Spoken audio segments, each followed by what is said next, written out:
Disclaimer. We are two regular guys who love to talk Bone Thugs and Harmony. We do not represent Bone Thugs or any Bone affiliate. We are also not Bone Thugs experts. The views and information you hear in this podcast may be based on personal opinion. Please feel free to leave corrections and clarifying information in the comments. And enjoy.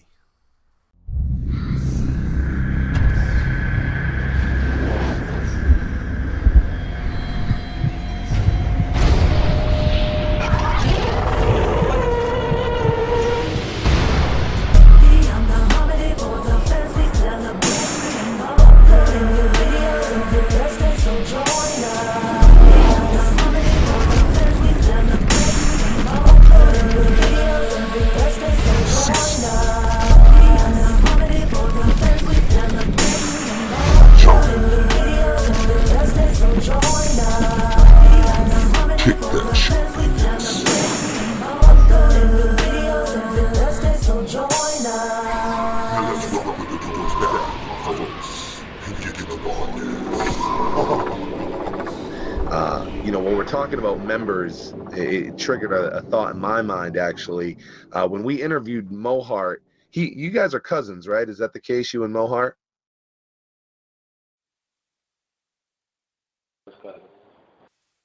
Say that again, Sin, you were breaking up.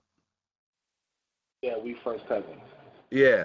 So we're talking to Hart when we have him on, and he's just explaining Poetic Hustlers and how he became a member, and when he got out of jail.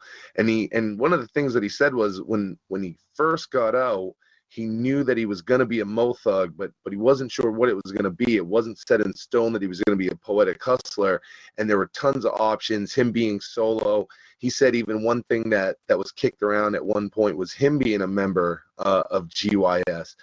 Do you think Hart would have been a good fit if it would have come down to him being in Graveyard Shift? Do you guys? Mo Hart, he's very versatile. He was on a lot of that Kneight Riduz stuff. Yeah. Right there shows his versatility.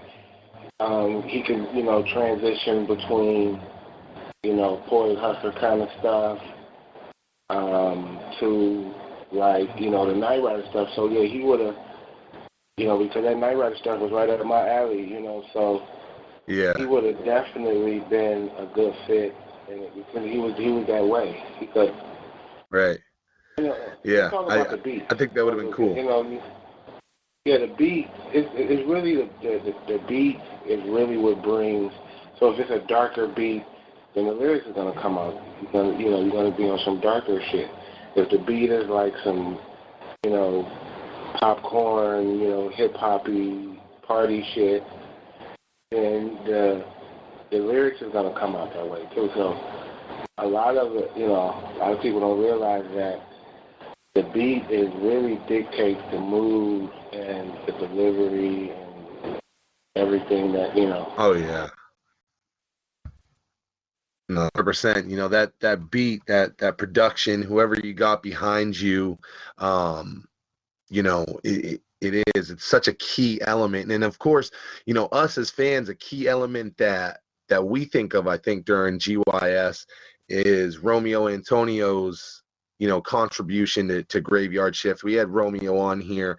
We actually did it was an 8.5-hour interview with Romeo, and we talked about everything. We spent a lot of time talking about Graveyard Shift. And this goes right with what we're talking about. We're talking about the members of GYS. He told us that he was considered a member of GYS at one point. Is that something that you would agree with, Romeo being a member of Graveyard Shift? Yeah.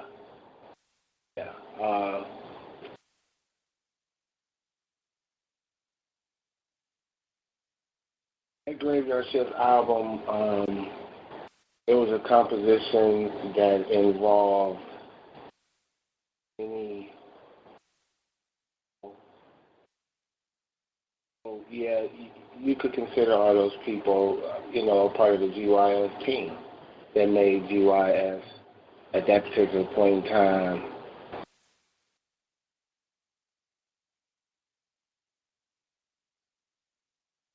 it was. They helped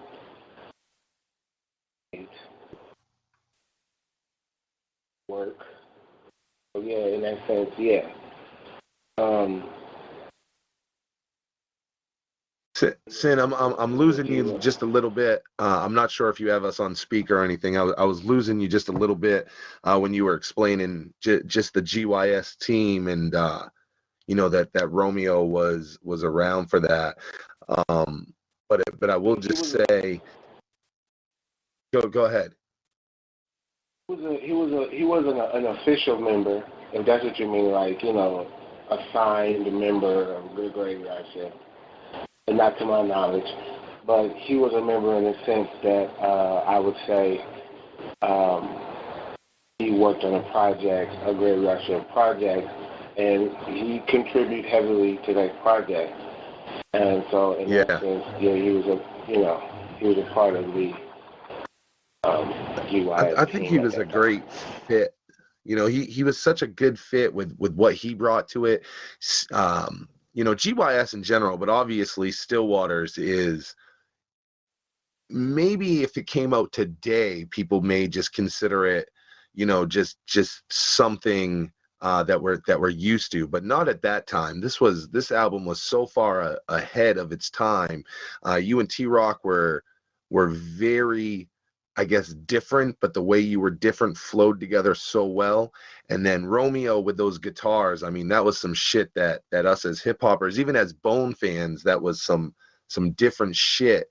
The amount of just guitar and the way that it felt. So, I think Romeo had a good contribution, just to the team and to Stillwaters. Well, we're on Stillwaters because that's kind of where I want to go.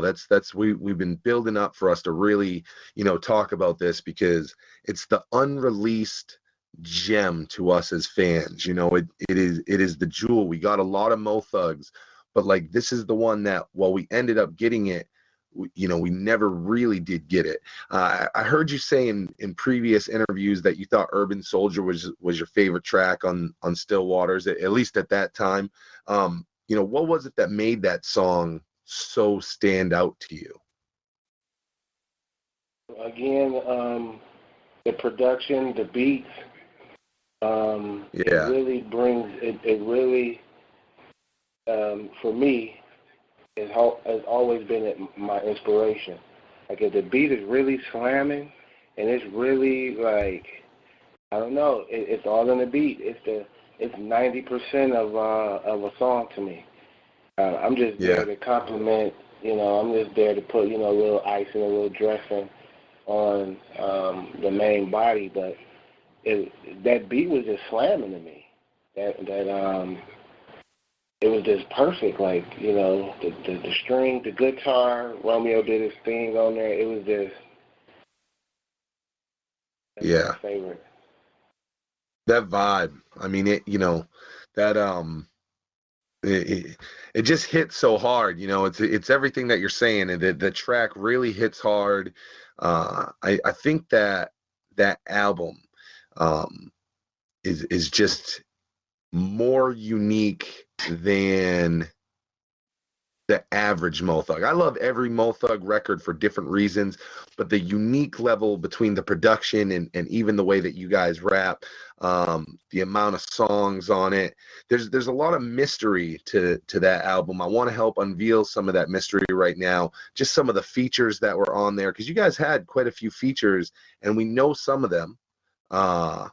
We know that Gold was on there, and I'm going to talk to you about Gold, but a couple of them that I want to get out of the way was like, who was the artist on the second verse on Combat on Contact? I think that's something fans want to know for a long time.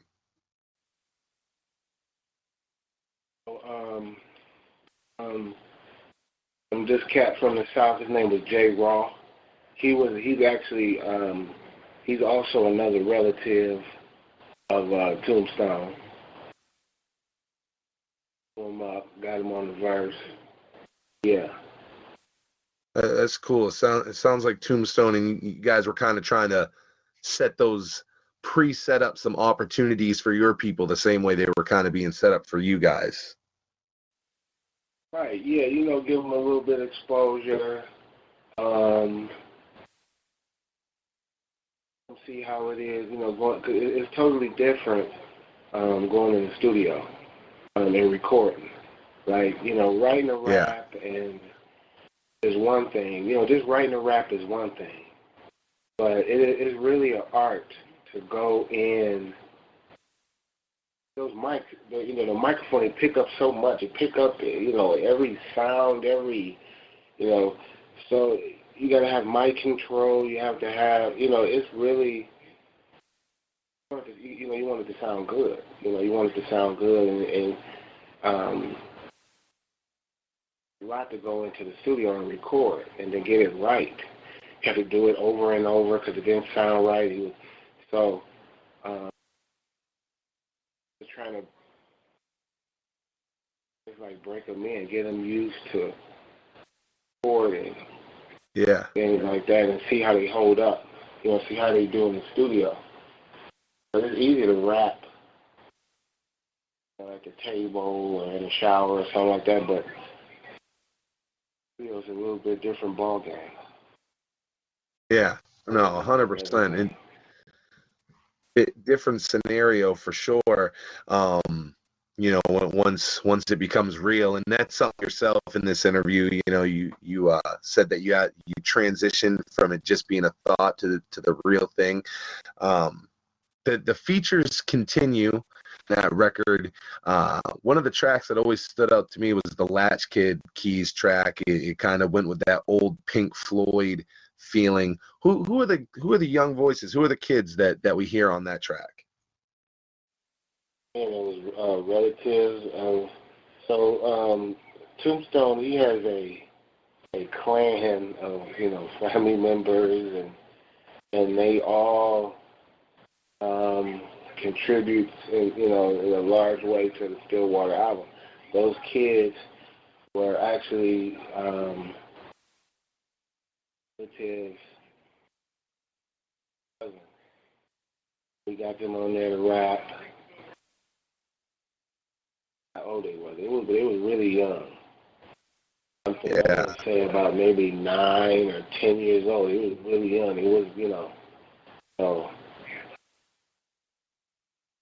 the little kids rapping. Yeah, we was like, wow, look at these little kids.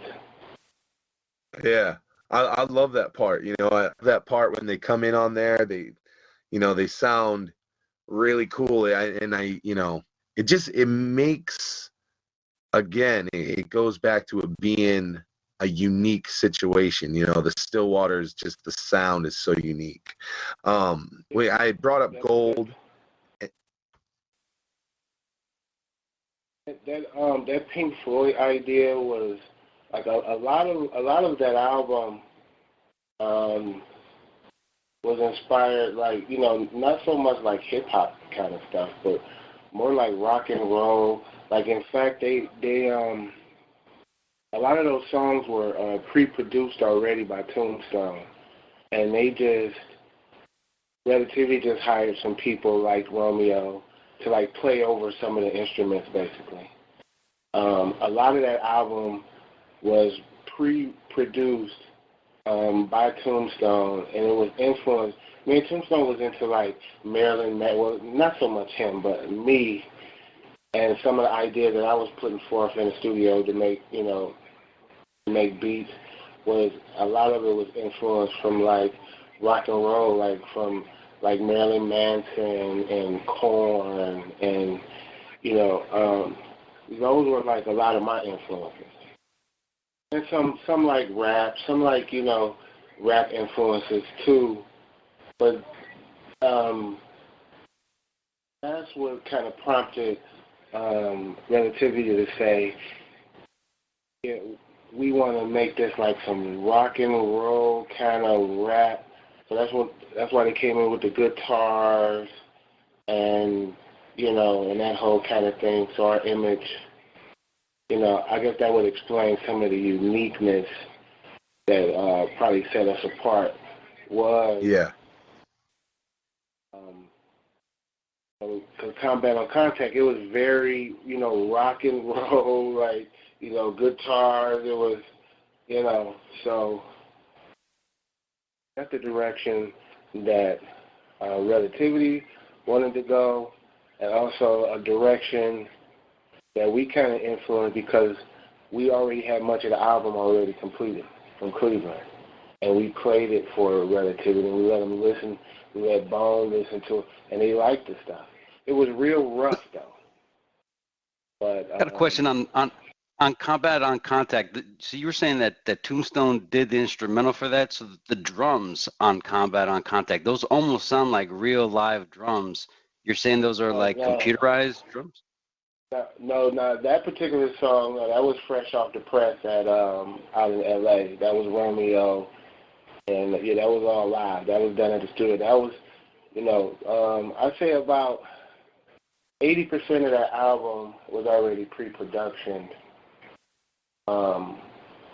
T-Rock had this little machine, this little beat machine, and he would make beats, and he made all those beats that we used. A lot of stuff was samples. Like we used some, like that song "Silence." That was a Mortal Kombat sample. Really? Oh shit. Yeah, that's a Mortal Kombat sample. And so they was like, "Oh, we can't just use it like this. We can't, so we'll get sued." So they had to play over it and mask it a little bit. But if you really listen to it, it's the Mortal Kombat that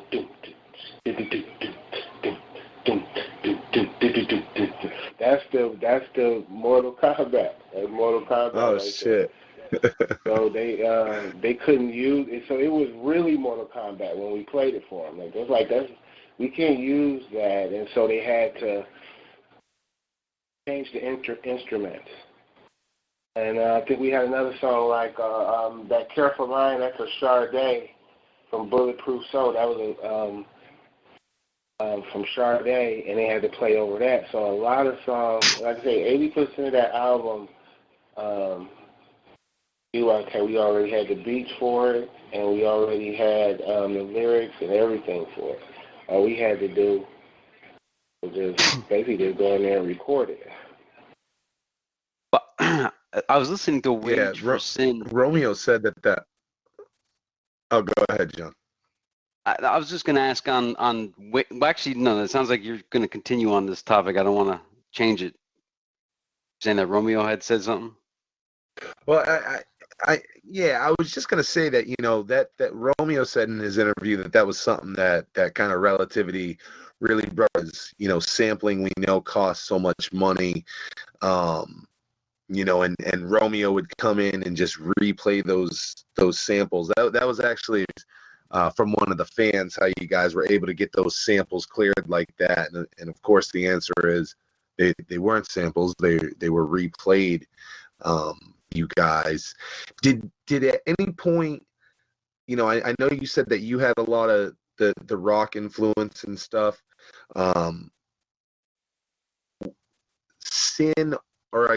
Was T-Rock rather, was he also like into rock music, like the way that you were, or he just like liked the beats? And what I mean by that is, like, did he want the guitars and stuff like you as well, or was he just going with it to? Yeah, because a lot of it in the pre-pro, he had this little, I guess, a little MIDI machine, and it had a little pen, and it was, you made beats. So he had a lot of strings. He had a lot of strings in the beats. He always talked about incorporating like a guitar kind of thing. Because I like that weird shit. I was listening to like Korn and Marilyn Manson and Marilyn Manson, some of his beats, and so I would play some of it for like, Tombstone. He thought it was weird or whatever. He's like, man, it's that devil shit. And I'm like, no, just listen to it, And so, yeah, he was like, yeah, we can definitely use some guitar and stuff, So we pull influence from a lot of different influences, a lot of different genres. You have a favorite Marilyn Manson song? You guys were. The Beautiful People. It's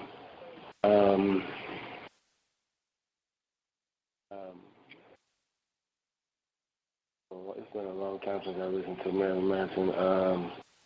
The Beautiful People was definitely one. Was it like This Is the New Shit, or is it like more early Manson, middle Manson? Like it sounds like it's more early on Manson, Beautiful People, and it was. This was when we still had like cassettes. You know, it was still cassette tapes out. I think that first album was Antichrist Superstar. I think that's what it was called. For sure. I would listen to him. I would listen to Cranberries. My favorite song on there was Zombie. Like, you know, that real painful shit. Like, I don't know, I was just into that shit. Like, that shit. I don't know, I was a depressed little kid, you know. And I mean, I'm not saying Cranberries is depressing, but I don't know. I was attracted to it.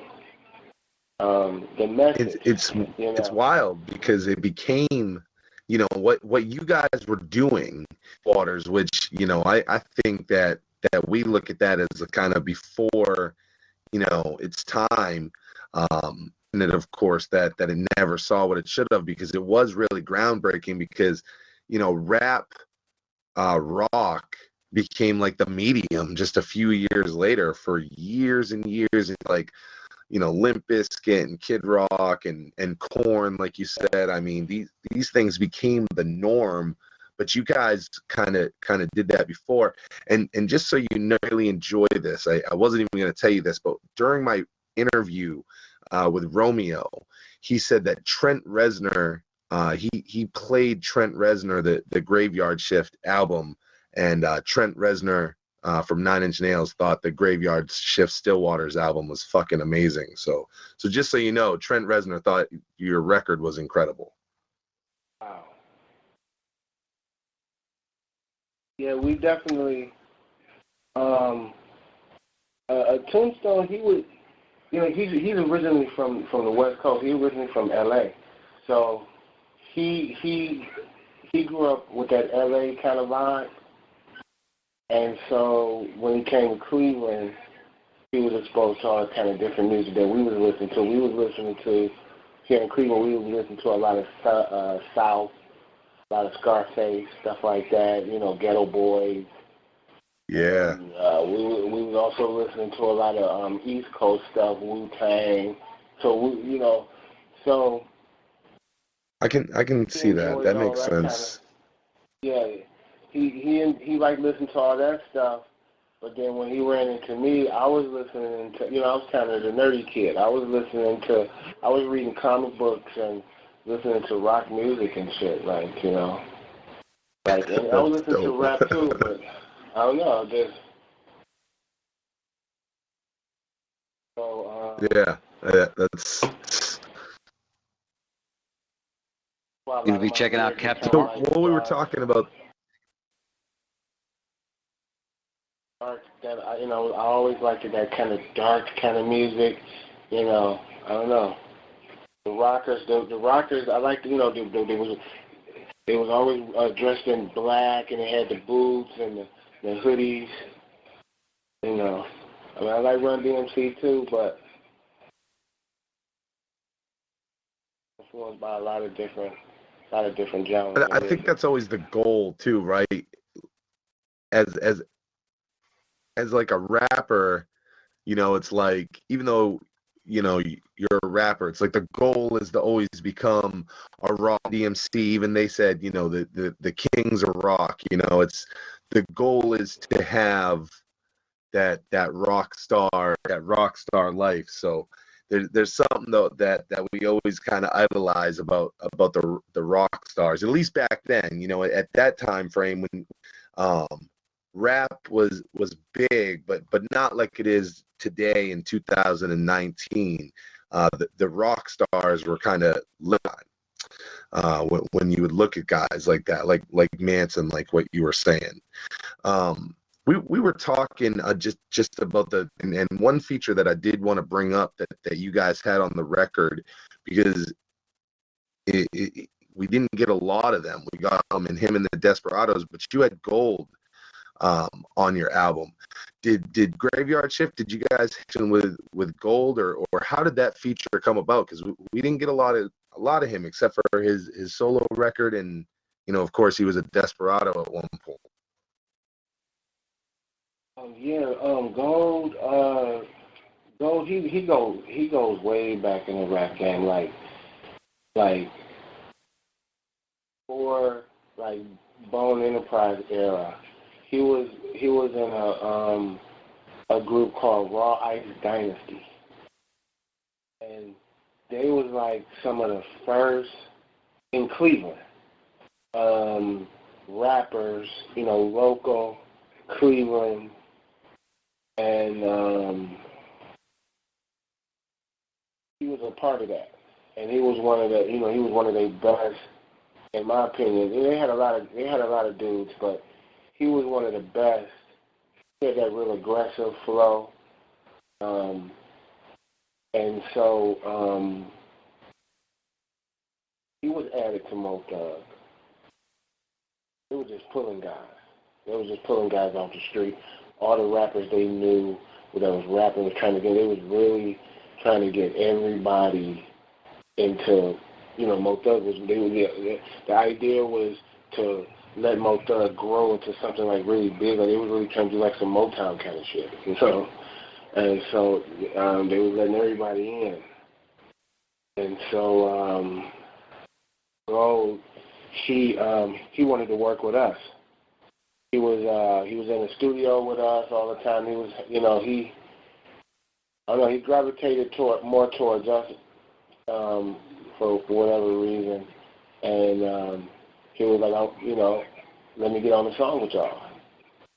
And I was like, cool. So we got him on that. We was working on their Combat on Contact was actually going on in the making. We was in the making of doing that in the studio, listening to the track or whatever, and we was like, you can get on this. And so he wrote something right then and there, and that was it. Went in there, recorded, and so he was a veteran, from the street, from way back, from the old school. Before I was even, he was doing it even longer than me. We had another local group, the Brothers for the Struggle. They was another local, first, like, really big local group, way back in the day, like in mid-'80s, early '90s kind of shit. Like, these dudes. So, yeah, he go back, like, that far. Like, Brothers for the Struggle far. Wow. Oh, yeah. Yeah, we know about Brothers of the Struggle because we interviewed Bobby Jones. I'm sure you're familiar with Bobby Jones, who did a lot of work on Mo Thugs and some other projects, Bone Enterprise. So we are very familiar with Brothers of the Struggle. It's cool to hear the roots that are here, that go back, and of course, just like you were saying, like a lot of T-Rock's family is all over the record and had a lot of contributions. When we were talking privately, I think you also said that another Mo Thug that fans would know, Freaky G, was on there. Name, did I understand that right when we were talking in private? Yeah, Freaky G. He, we featured him on there because we was trying to get our little clique. We was trying to get us a little clique together. We was trying to get some people.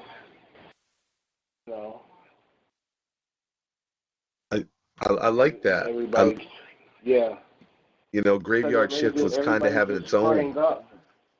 Yeah. Rappers were just springing up after Bone blew up. People just started springing up out of nowhere. Yeah, I rap. Yeah. Yeah. So, but if you wasn't, you had to be vicious though. If you wasn't bringing it, so we had a lot of people trying to rap for us. Yeah, I can rap, and we listened to a lot of people rap, and we only accepting the best, because this is Bone. This is Bone reputation too. We can't have no. Right. That was our whole Everything. thing with Graveyard.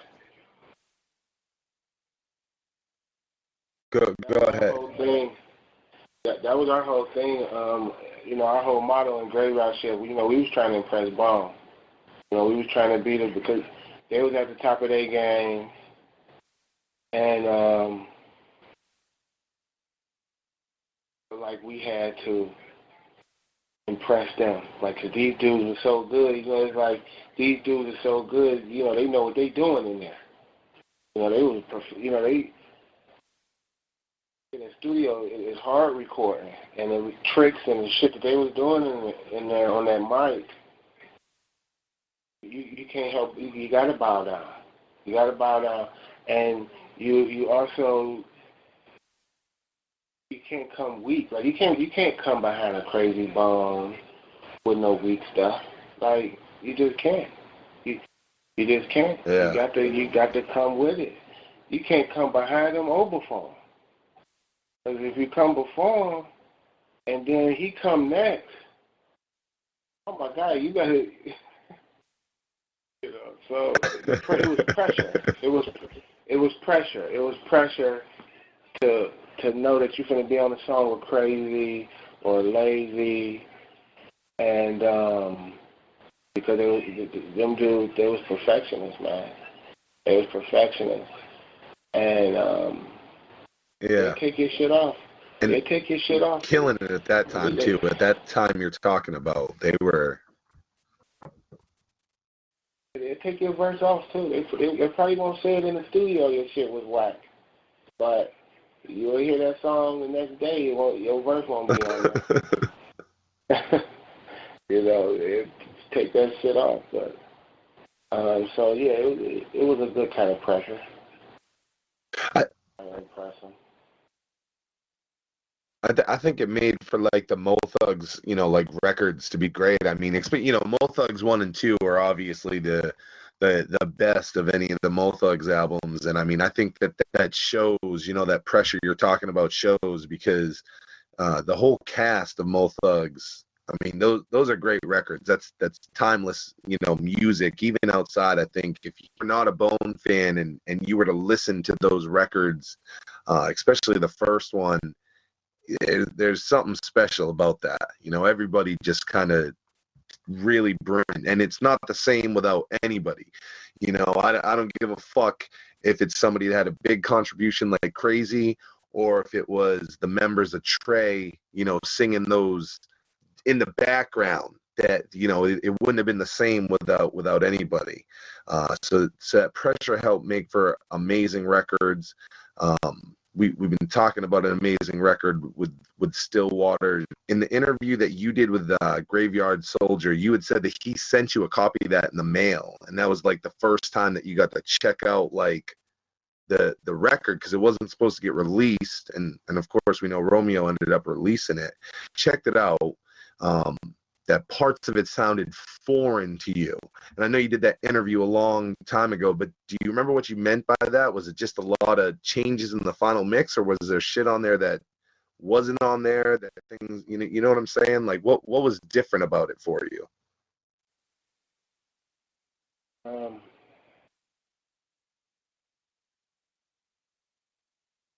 I would say nothing really, really huge, but just as far as like the production, there was a few just like minor changes, like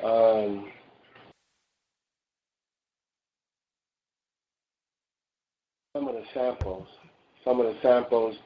that was played one way was replayed a slightly different way, kind of, sort of, stuff like that.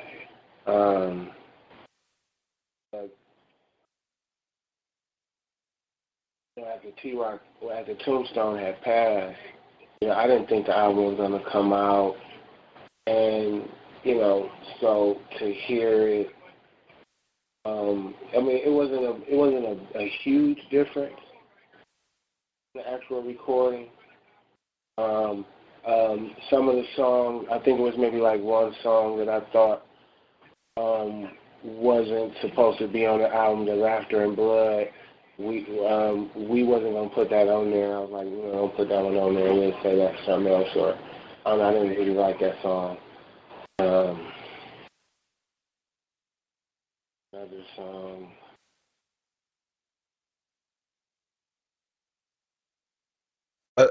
Us about a lot, and maybe you could. Go ahead.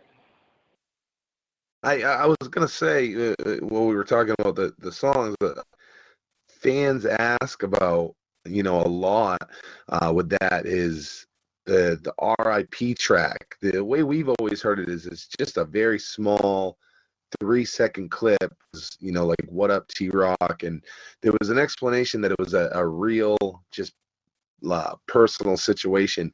Could you shed any light to the fans as to why that was cut down seconds? You mean like the little eulogy, the little tribute or whatever? Yeah, because we only have heard 3 seconds. So was that much longer, or what was the situation with that? It sounds like to me that was probably like a decision that was made and it was made by someone else. Before I guess they decided they were going to put the thing out or whatever. This was like maybe a last minute decision by someone. I didn't have.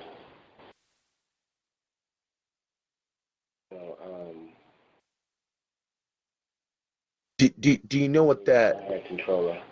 Do you know what it was though? Was that you? Was that you talking on it? Was it a whole track of talking, or what was it actually? That was the guy on there was a brother-in-law of Tombstone. He was talking.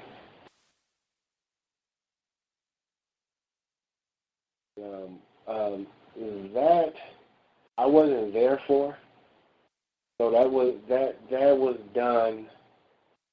That was added like later. Later, gotcha. Okay. Yeah. I wasn't present during the time that was recorded. Yeah. And when we left LA after we finished recording, we both had an idea of what the album was and what songs we said we didn't want, and because we recorded quite a few, so the motto was you go in there, you record a whole lot of songs, and then you just pick. You pick a few dozen. You pick the best ones, that you feel that's going to be on the album, and then the rest of them you just trash them. So some of the songs on the Still Waters as we know it today were not arranged by me or decided, somebody else took it upon themselves or whatever from all the songs that we had to put those particular songs out.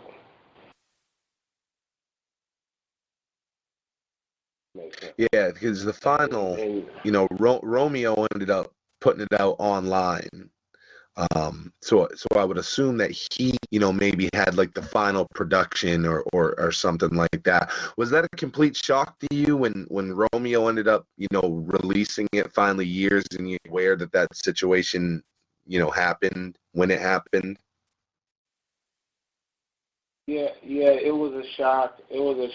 But at the same time, I understood that I had no rights to the music. Basically, the legal rights to the works.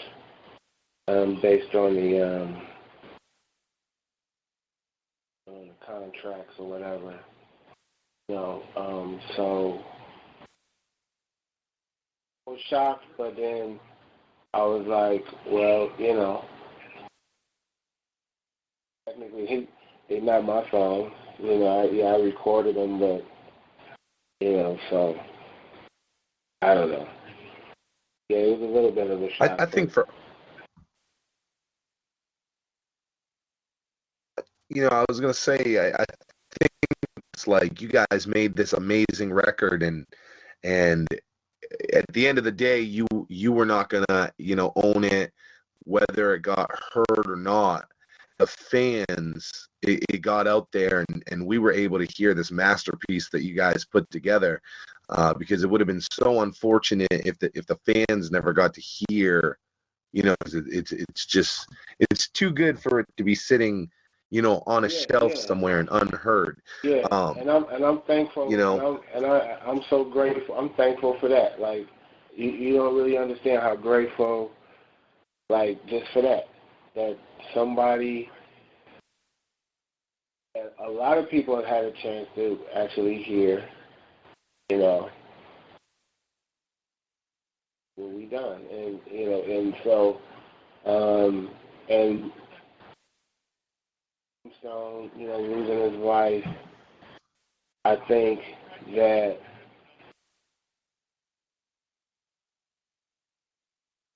in good honor of him, that he was able to be heard, to get, his creativity, to his little expression, his little contribution out. You know what I mean? Like, so, yeah. I mean, I was shocked that it came out. And I really thought that, it was over, Thought it was over. Yeah. Because they had me, like, recording some solo songs.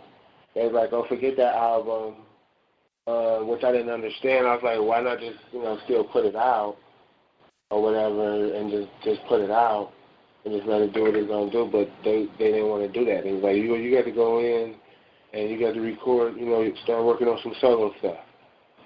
So I was doing that.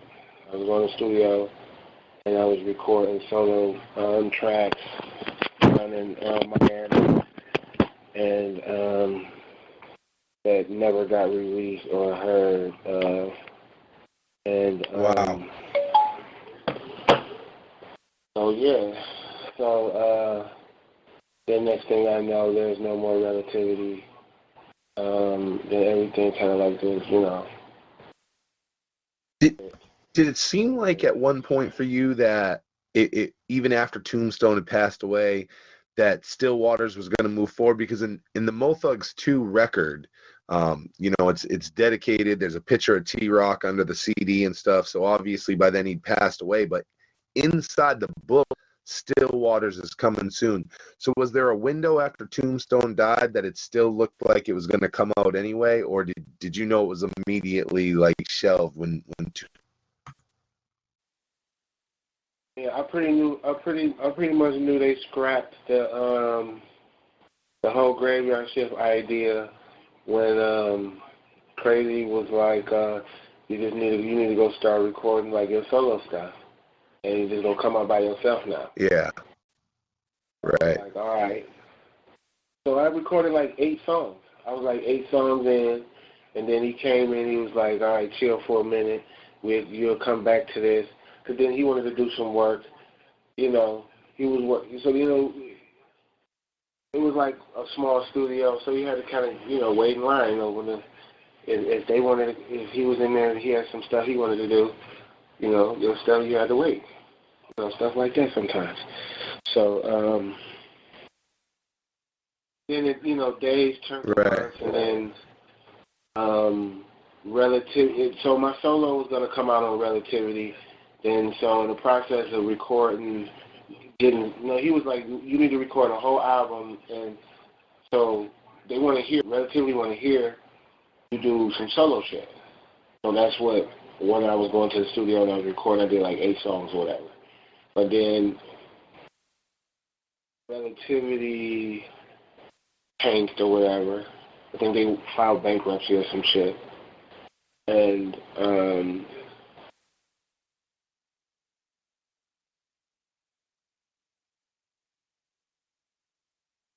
I don't want to say they filed. I don't think the bankruptcy happened at that particular time. I don't know. Somehow, Relatively was about to be out the picture. Rock passed. The album was over. They wanted to hear me do a solo, and if it sounded good, they was gonna put it out. Then that turned into no Relativity in the picture for whatever reason. And because after the reunion album, it was no Relativity. Relativity. There was a reminder.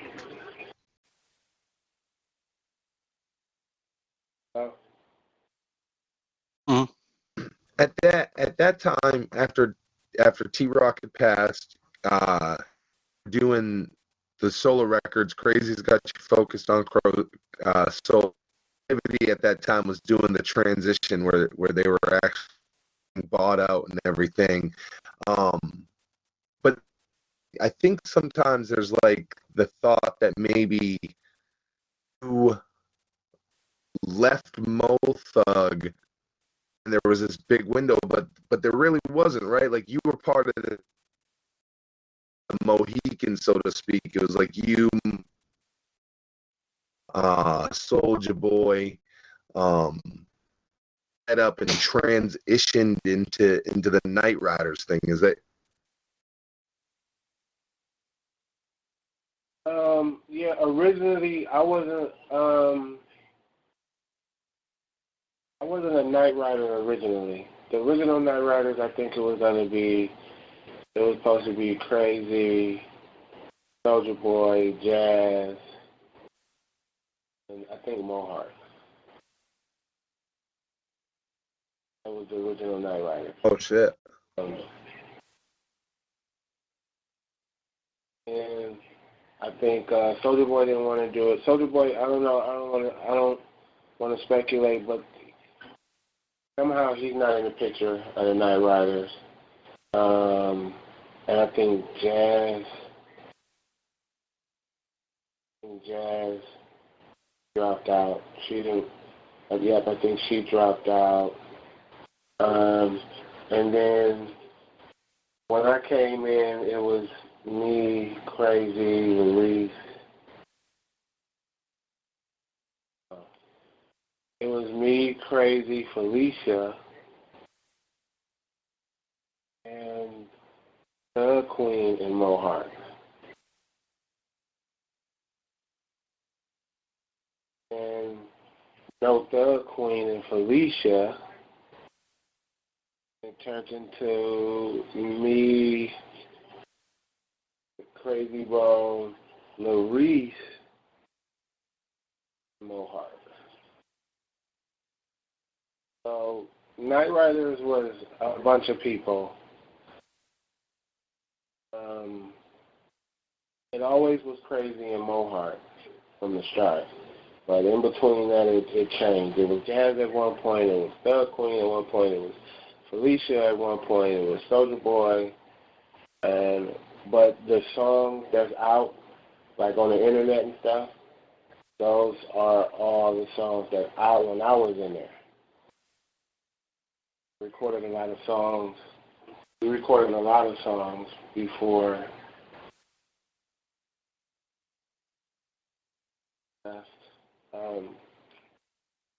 I got out of it.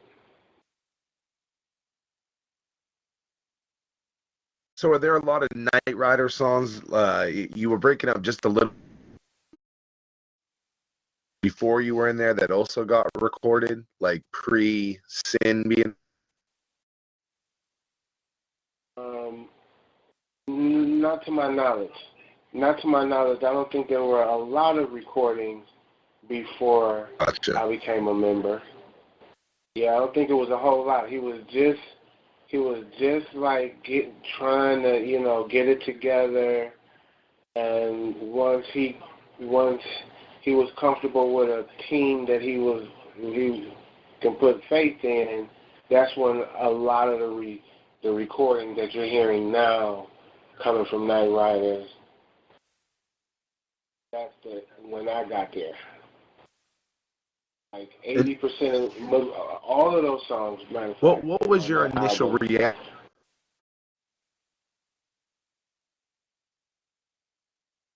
You broke up. Can you say that again? I think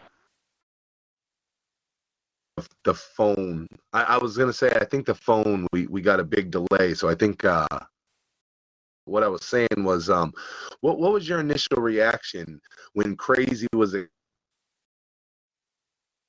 it's in the voice effects? I mean, was that all Crazy's idea? Did you guys come up with that together? Like, what was your this is the next thing that we're gonna do?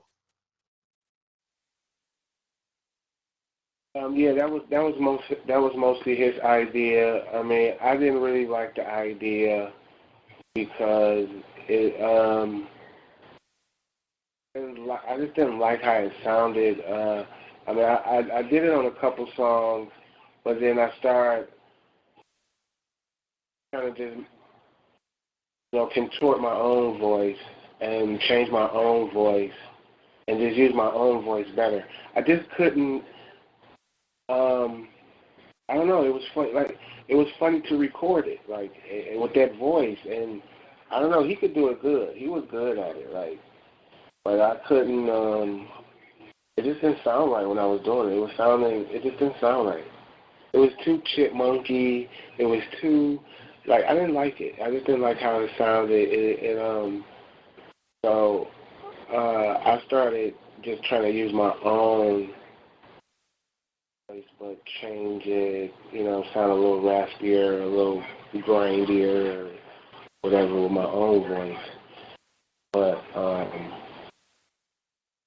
that was mostly his idea. The makeup, the mask, costumes. That was mostly his idea. Did you guys ever think about? Was there ever It plans seems to like shoot a Kneight something Rider that video? would, with your.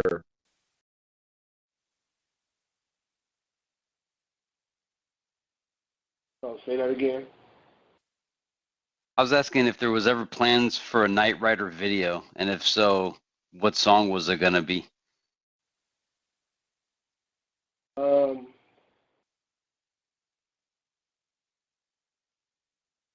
We didn't get that far. We didn't get that far as to planning out a video because I left like way early.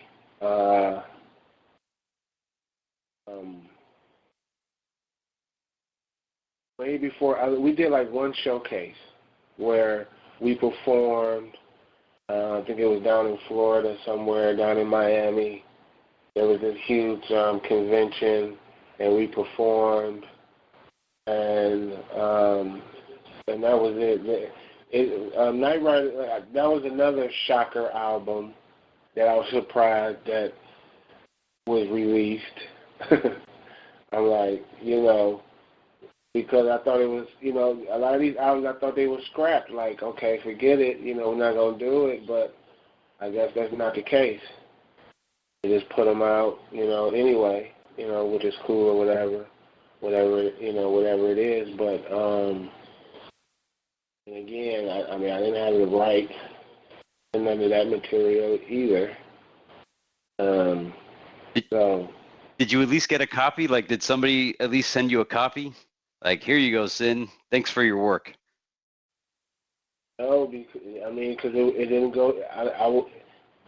It didn't even go to a point of being pressed up and artwork and in CD form. This stuff was just still on. Back then we had reels. We had the big giant tape, reels, in the studio. That stuff. It wasn't even mastered when I left.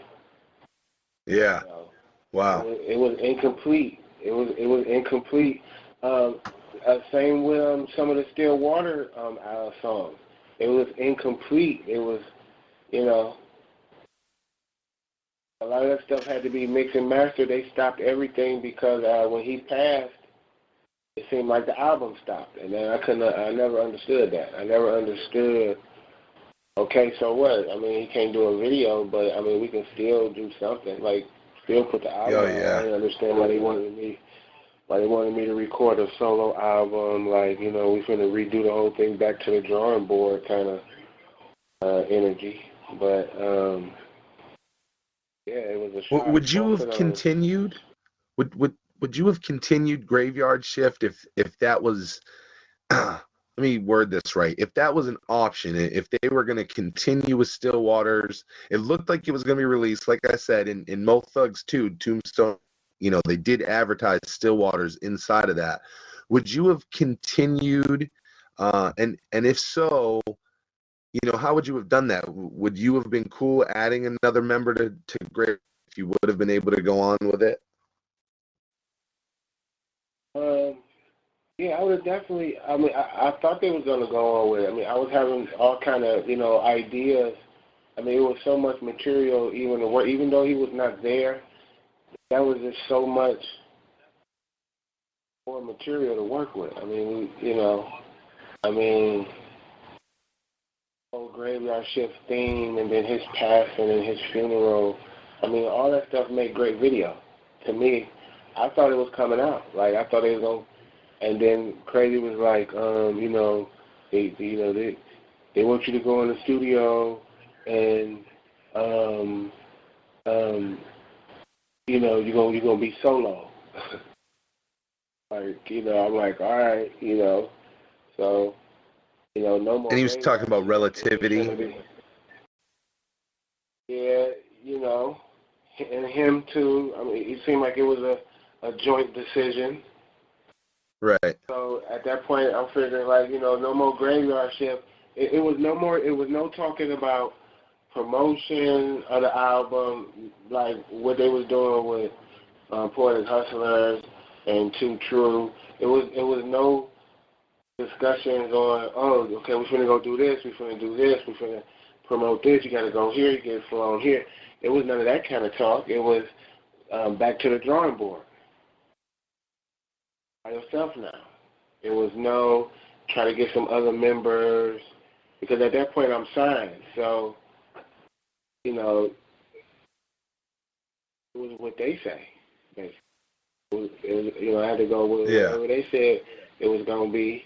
That's what it was going to be. So they was like, you finna start recording some solo shit. So I was like, all right, cool. So, but the original question, yeah, I would have definitely been 100% on board with continuing on with the Graveyard Shift project, even more so with his passing. I mean, we could have still did videos in a creative way. I mean, look at the Crossroad video. You know what I'm saying? They had Eazy-E in there. He had passed. They had him in there in some kind of way.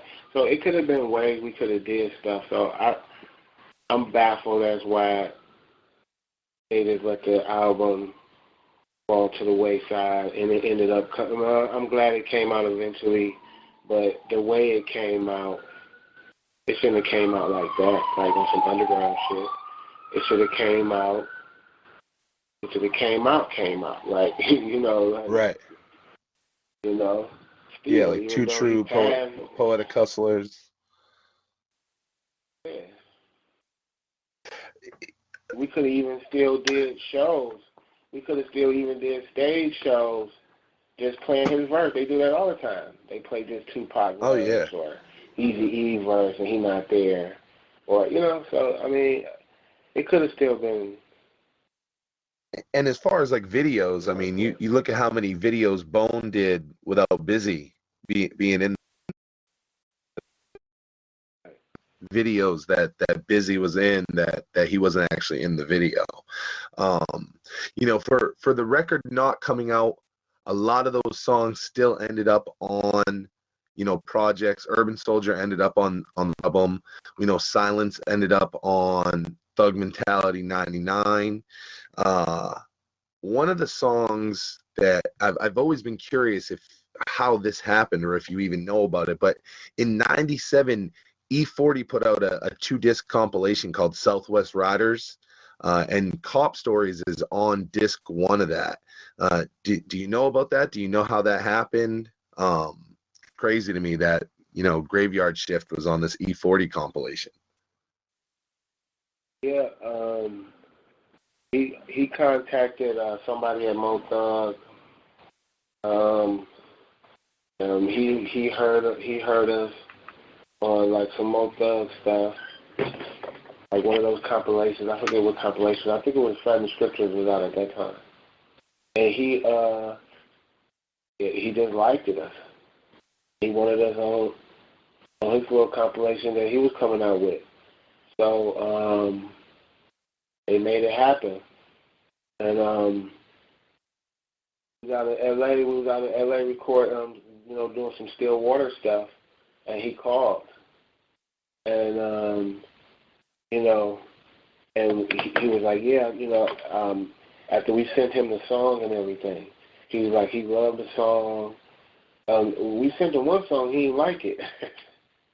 We did one song, he didn't like the first one. So we did two songs, he didn't like it. He was like, I know y'all can do better than this. I mean, it was real simple. He was like, I know y'all can do better than this. Y'all can come better than this. And so we went back in there, and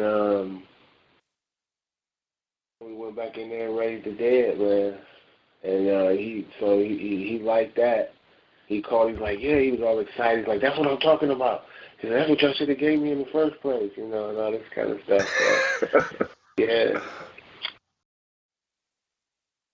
Yeah, I love that track. You know what I mean? I think that's a come around my way if you wanna see cop stories, dude. The fans love that one. I love that E40. It's so like dope that E40 like had the the pressure put on you guys to make that track like that. So I E40 is a legend, and it's cool to hear that the legends like E40 were rocking with you guys. Like specifically you guys, they didn't want the whole Mo Thugs. He wanted GYS on this. You guys there was a lot of opportunity going on. I think around that time. I remember hearing that other Soldier that Make-A-Wish was actually meant for the Wishmaster soundtrack, and you covered that great in that. But just for the Beyond the Harmony listeners, could you give some background on that situation? Yeah. We was working. We was doing something. We was out in LA. We was doing some still water work, and Steve-O Bell. I think they contacted Steve-O Bell. Steve-O Bell was doing a lot of interacting with people, and he told us, Wes Craven, he's coming out with a movie, and he wants you guys to do a song to go on the soundtrack. He was like, what? He was like, Wes Craven, that was crazy. It was like, yeah. So we was already vibing. We was already in the studio recording. We was already in the flow. So we was like, yeah. So that was Wes Craven. Yeah, that movie. Yeah, he called us. Yep, I remember that. That was. Yeah, I couldn't believe it. It was unbelievable. Like Wes Craven. Yeah, that would have been such a fit. And you guys specifically made that song for that soundtrack, and it just ended up on what we know from Still Waters. But I mean, that was made for that soundtrack, right? Yeah. That song was specifically made for that movie. The Wishmaster soundtrack. Yeah. Yeah, that's crazy. The amount of just pure opportunity for Graveyard Shift, and just how much just the industry, again, a very ahead of its time. Like I said, Trent Reznor heard your record and was blown away by it. So it's like you guys were so far ahead, and I think that's something that you were able to do just your entire time there. Like you put your own spin on you instead of relying on the effects and stuff like that. So I mean, it's like being ahead of the bar just seems like, something that maybe Mo Thug in general did, but I think that Graveyard Shift did an exceptional job at that.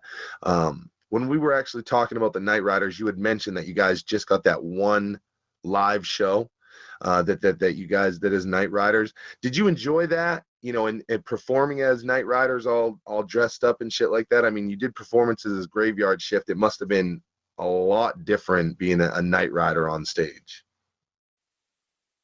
Yeah,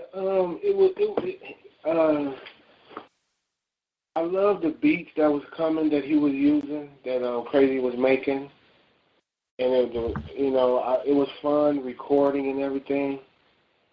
I kind of found out how I wanted to deliver, but I didn't like the dressing up. I didn't like the makeup and shit. I didn't like that shit. I didn't like the wigs. I didn't like that shit. I didn't understand why do we have to be, covered up, and why. I didn't like that shit. Yeah. That was one of the reasons why. That's one reason why I got out of that.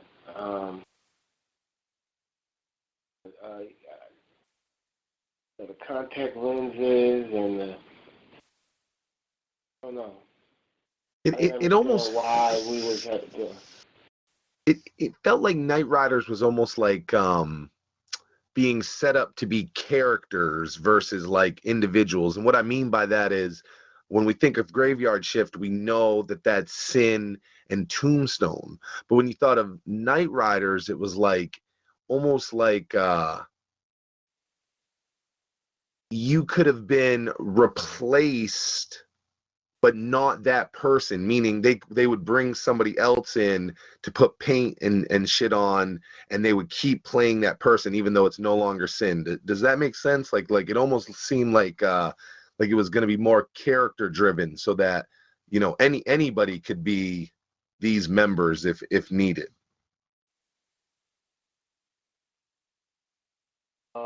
Well, that's not originally how it was.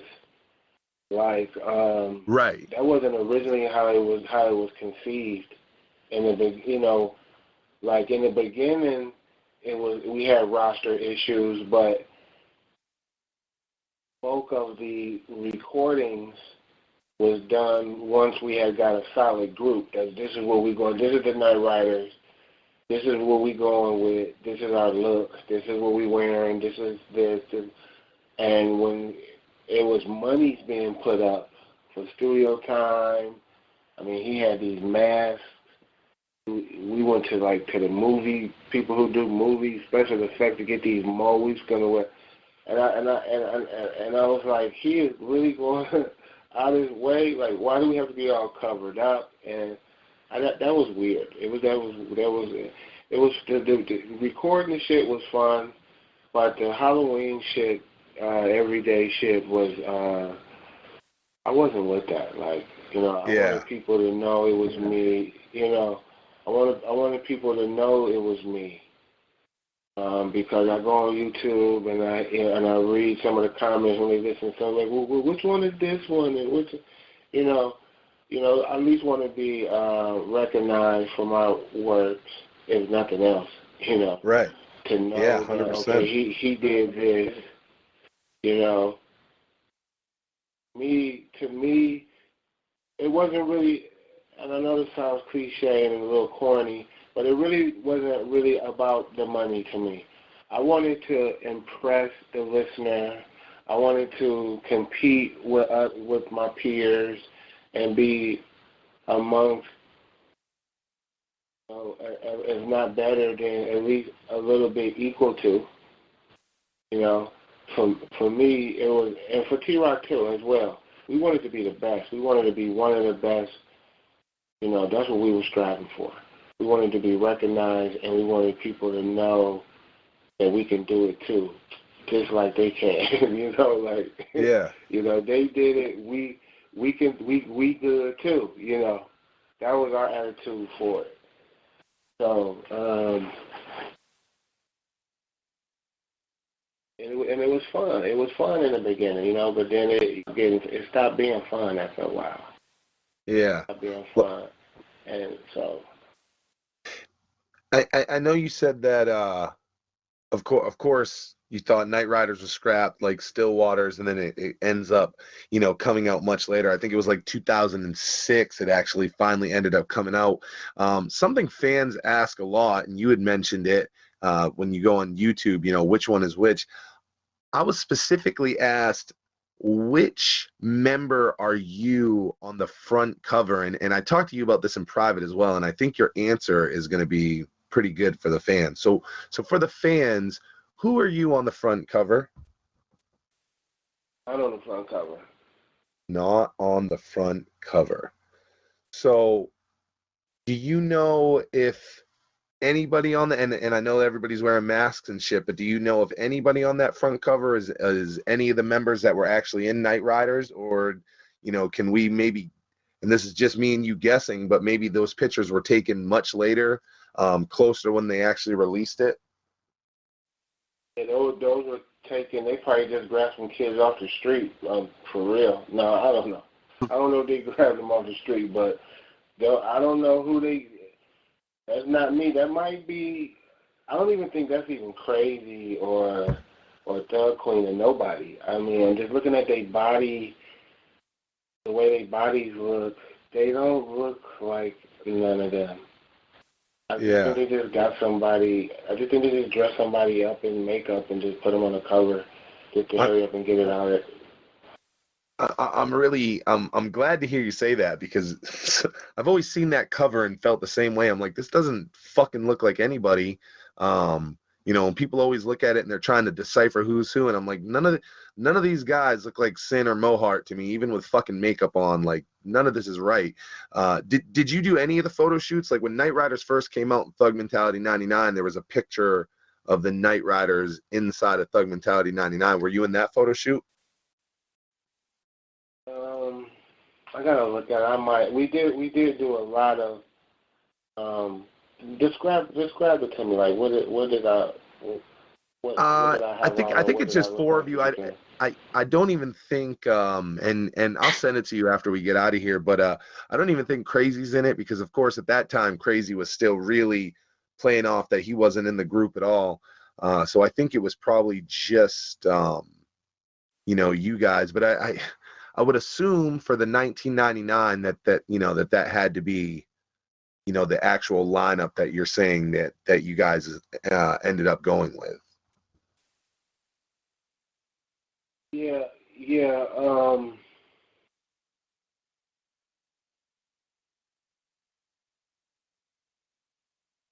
Those people, I don't know who they use. I don't know who they like. When I left, the album was incomplete. I didn't think it was coming out. Yeah. And I think they was doing some performances though too, like they was on stage. And I think I heard from somewhere that maybe Keith G was doing some performances, because I knew they was doing some. The Kneight Riduz was performing those songs. Wow. On stage, they was doing some performances. And I think Keith G was dressed up and was doing some lip syncing or something. It's crazy you say that, because I remember a rumor in the day was Keith G, and there were some other Thugline guys, at that time that people were guessing. So, maybe people thought they were in Kneight Riduz just because they were like those live stand-ins talking about. Yeah, I mean, the situation is really weird. Like, it's kind of funny. I mean, but that's just been the common theme. That's just been a common theme throughout, the whole Mo Thug experience. Is always a replacement kind of a thing. Yeah. I never understood, and I'm not trying to shit on all the other Mo Thug artists that came out on later compilations. I just didn't see a need for it, really, for real. Like, okay, what happened? We still living, we still breathing. It seemed like they was replacing us, and if that's so, that's true. Why? Why did you replace us with all these different versions?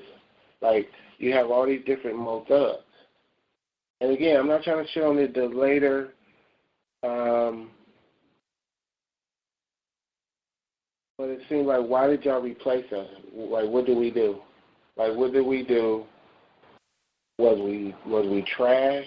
Or, like, I don't know. Like, I'm perplexed still to this day. And it was never. Why did you leave Mo Thug? And I didn't. So a lot of people ask me, why did you leave Mo Thug? Like, you know, on my Facebook and stuff, like, why did you leave Mo Thug? I'm like, I didn't leave Mo Thug. Like, Mo Thug left me. I didn't leave Mo Thug.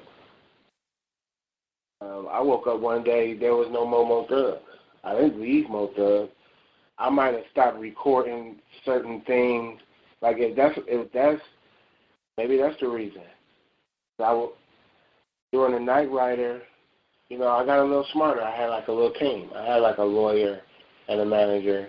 And my lawyer was like, you know, you need to start recording because they're not trying to negotiate these contracts. I don't like them. And you need to, you need to stop working.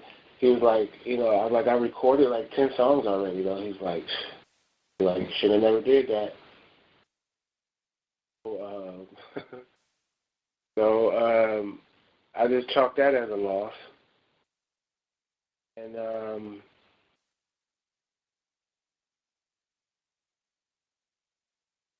again, people say, well, why did you? Like, I didn't leave Mo Thug. So I don't know. How come it's always like this replacement kind of culture in Mo Thug? Like, you started out with these people. Then all of a sudden, you don't see these people no more. Then you got some new people.